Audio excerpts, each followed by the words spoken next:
नमस्कार दोस्तों, भाग्य के विषय में ये प्रश्न सदियों से इंसान के मन में उठा है। क्या हमारा भाग्य पहले से ही तय होता है या हम इसे खुद बनाते हैं? कई दार्शनिकों और धर्मों के विचार अलग अलग हो सकते हैं, लेकिन ये जीवन का एक महत्वपूर्ण प्रश्न है जिसे हर व्यक्ति अपने अनुभवों और विश्वासों के आधार पर समझता है। तो चलिए दोस्तों, आज की बौद्ध कहानी को शुरू करते हैं। पर दोस्तों, वीडियो में आगे बढ़ने से पहले यदि आप भी भगवान गौतम बुद्ध के सच्चे भक्त हैं तो इस वीडियो को लाइक करके कमेंट बॉक्स में नमो बुद्धाय जरूर लिख देना। और यदि आपने अभी तक हमारे चैनल को सब्सक्राइब नहीं किया है तो चैनल को भी सब्सक्राइब कर लेना ताकि आने वाली वीडियो सबसे पहले आपको मिल पाए। तो चलिए दोस्तों, अब हम बुद्ध कहानी की ओर बढ़ते हैं। आइए बढ़ते हैं आज की इस कहानी की ओर। मगध राज्य के एक छोटे से गाँव में वसुदेव नाम का एक साधारण किसान रहता था।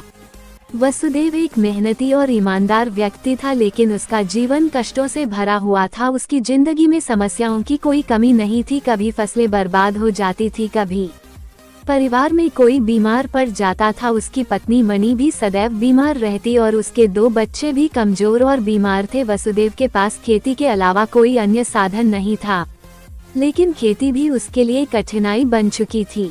हर दिन सुबह उठकर वसुदेव खेत में जाता, कड़ी मेहनत करता, लेकिन उसकी मेहनत का फल उसे नहीं मिल पाता। गांव के लोग हमेशा कहते, ये सब तुम्हारे भाग्य का खेल है, तुम्हारी किस्मत में यही लिखा है और कोई भी इसे बदल नहीं सकता। ये शब्द सुनकर वसुदेव के मन में गहरी निराशा भर गई थी। वो हमेशा सोचता, क्या सच में मेरा भाग्य पहले से तय है?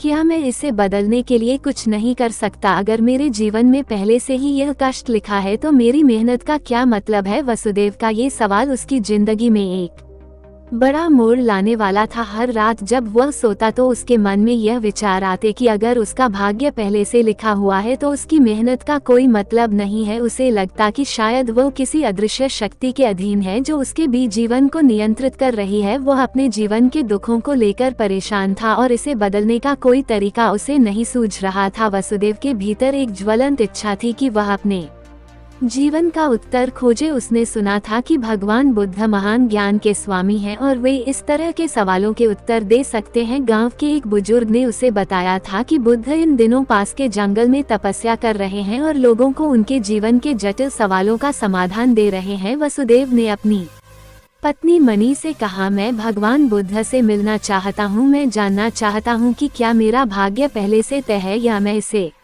बदल सकता हूँ। मणि ने भी उसे समर्थन दिया, क्योंकि वह जानती थी कि वसुदेव इस सवाल को लेकर अत्यधिक चिंतित था और इसका उत्तर उसे मानसिक शांति प्रदान कर सकता है। अगली सुबह वसुदेव ने यात्रा पर निकलने का निर्णय लिया। उसने अपने खेतों और परिवार की जिम्मेदारी कुछ दिनों के लिए गांव के एक विश्वसनीय मित्र को सौंप दी और बुद्ध की ओर चल पड़ा। उसकी यात्रा लंबी और कठिन थी, लेकिन उसके मन में ये दृढ़ संकल्प था कि वह अपने सवाल का उत्तर पाएगा। वसुदेव की यह यात्रा सरल नहीं थी। उसे कई जंगलों, नदियों और पहाड़ों को पार करना पड़ा। कभी कभी उसे भूखा रहना पड़ता तो कभी रात को ठंड से कांपते हुए सोना पड़ता। रास्ते में कई बार उसे ऐसा लगा कि वह इस यात्रा को छोड़ दे और वापस लौट जाए, लेकिन उसका मन बार बार उसे प्रेरित करता कि वह अपने सवाल का उत्तर पाए बिना नहीं लौटेगा। एक दिन जब वह एक बड़े जंगल से गुजर रहा था तब उसे एक बूढ़े साधु मिले। साधु ने उसे भोजन दिया और उसके साथ कुछ समय बिताया। साधु ने वसुदेव से उसकी यात्रा का उद्देश्य पूछा। वसुदेव ने साधु को अपनी परेशानी और सवाल के बारे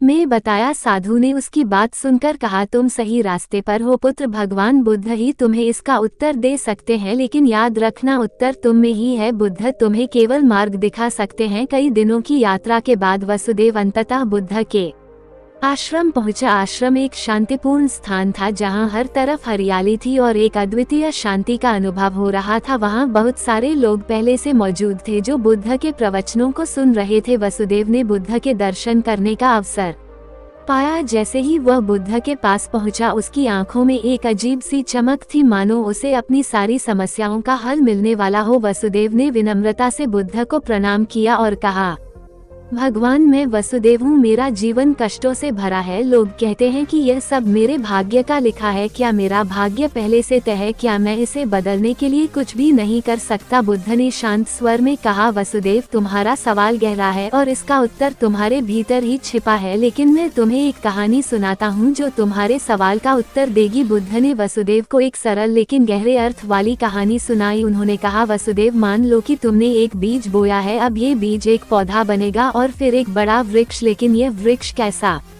होगा यह इस बात पर निर्भर करता है कि उसे कितना पानी, सूरज की रोशनी और देखभाल मिलती है। अगर बीज को सही समय पर पानी मिलता है तो वो मजबूत वृक्ष बनेगा, अगर नहीं तो वह सूख जाएगा। तुम्हारा भाग्य भी इसी तरह से काम करता है। तुम्हारे पूर्व जन्मों के कर्म बीज के समान है और तुम्हारे वर्तमान कर्म उसे पानी और पोषण देने वाले तत्व है।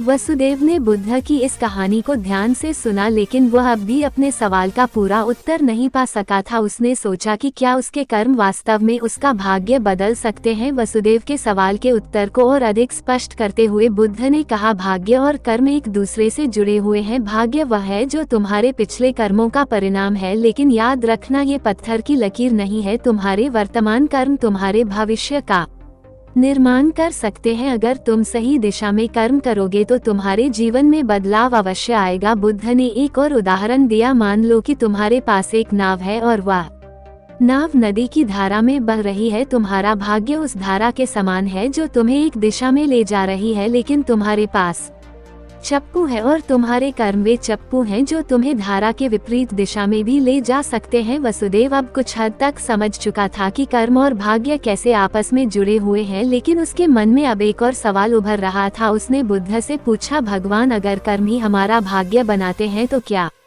इसका मतलब यह है कि जो भी मेरे साथ अभी हो रहा है वह मेरे पूर्व कर्मों का ही फल है, और अगर मैं आज से अच्छे कर्म करना शुरू कर दूं तो क्या इससे मेरा भाग्य तुरंत बदल जाएगा? बुद्ध मुस्कुराए और उत्तर दिया, वसुदेव, यह महत्वपूर्ण है कि तुम वर्तमान के महत्व को समझो। तुम्हारा वर्तमान कर्म तुम्हारे भविष्य को गढ़ता है, लेकिन यह प्रक्रिया धीरे धीरे होती है। जैसे एक बीज से वृक्ष बनने में समय लगता है, तुम्हारे पिछले कर्मों के परिणाम को बदलने के लिए धैर्य और निरंतरता की आवश्यकता होती है। यह मत सोचो कि तुम्हारे जीवन में बदलाव तुरंत आ जाएगा। सही कर्म करने से जीवन की दिशा अवश्य बदलती है, लेकिन उसका फल धीरे धीरे आता है। फिर बुद्ध ने एक और कहानी सुनाई। एक किसान ने अपने खेत में बीज बोए। पहले साल बारिश न होने के कारण फसलें नहीं उग पाई। किसान निराश हो गया और सोचा कि यह उसका भाग्य है, लेकिन उसने हार नहीं मानी। अगले साल उसने फिर से बीज बोए और इस बार बारिश सही समय पर हुई। उसकी मेहनत रंग लाई और उसे अच्छी फसल मिली। किसान का यह अनुभव दिखाता है कि कर्म लगातार करना होता है, भले ही उसका फल तुरंत न मिले। वसुदेव के मन में अब भी यह सवाल बना हुआ था कि क्या अतीत के कर्मों को पूरी तरह से बदला जा सकता है। उसने बुद्ध से कहा, भगवान, अगर मेरे पिछले कर्म ही मेरे वर्तमान दुखों का कारण है तो क्या मैं उन्हें पूरी तरह से बदल सकता हूँ, या क्या मुझे केवल अपने वर्तमान और भविष्य पर ध्यान केंद्रित करना चाहिए? बुद्ध ने गहरी सांस ली और कहा, वसुदेव, अतीत को बदलना संभव नहीं है। जो हो चुका है वह हो चुका है, लेकिन अतीत को स्वीकार करके ही तुम वर्तमान को सही दिशा में ले जा सकते हो। तुम्हारे वर्तमान कर्म ही तुम्हारे भविष्य का निर्माण करेंगे। अगर तुम अपने अतीत को छोड़कर वर्तमान पर ध्यान केंद्रित करोगे तो तुम्हारा जीवन धीरे धीरे बदलने लगेगा। बुद्ध ने ये भी कहा, अतीत का बोझ उठाने से तुम आगे नहीं बढ़ पाओगे। उसे स्वीकार करो, उससे सीखो और आगे बढ़ो। अपने वर्तमान को अच्छे कर्मों से भर दो और भविष्य तुम्हारा होगा। बुद्ध ने वसुदेव को एक और उदाहरण दिया। एक समय की बात है, एक राजा अपने राज्य में बहुत खुशहाल जीवन जी रहा था, लेकिन एक दिन उसे पता चला कि राज्य में एक गरीब ब्राह्मण है जो बहुत कष्ट में जी रहा है। राजा ने उसे अपने दरबार में बुलाया और पूछा, तुम इतने कष्ट में क्यों हो? ब्राह्मण ने उत्तर दिया, राजा, यह मेरे भाग्य का खेल है। मैं कितना भी परिश्रम करूं, लेकिन मेरा भाग्य मुझे इस गरीबी से बाहर नहीं निकलने देता। राजा ने हंसकर कहा, तुम्हारा भाग्य तुम्हारे पिछले कर्मों का परिणाम हो सकता है, लेकिन तुम्हारे भविष्य का निर्माण तुम्हारे वर्तमान कर्मों से होगा। अगर तुम आज से सही दिशा में कर्म करोगे तो तुम्हारा भविष्य अवश्य बदल जाएगा। राजा ने ब्राह्मण को कुछ मदद दी और उसे अपने जीवन में अच्छे कर्म करने के लिए प्रेरित किया। धीरे धीरे ब्राह्मण ने मेहनत करनी शुरू की और कुछ सालों के बाद उसका जीवन पूरी तरह बदल गया। वह गरीबी से बाहर आ गया और एक समृद्ध जीवन जीने लगा। बुद्ध की बातों ने वसुदेव के मन में एक नई रोशनी जगा दी। उसने महसूस किया कि भाग्य कोई ऐसी चीज नहीं है जो स्थायी हो और जिसे बदला ना जा सके। यह उसके कर्मों का परिणाम था और अगर वह अपने कर्मों में बदलाव करेगा तो उसका जीवन भी बदल सकता है। वसुदेव अब समझ चुका था कि उसे अपने अतीत के कर्मों को स्वीकार करना होगा और अपने तमान पर ध्यान केंद्रित करना होगा। उसने बुद्ध से कहा, भगवान, मैं अब समझ चुका हूँ कि मेरा भाग्य मेरे ही हाथों में है। मैं अपने कर्मों को बदलकर अपने जीवन को एक नई दिशा दे सकता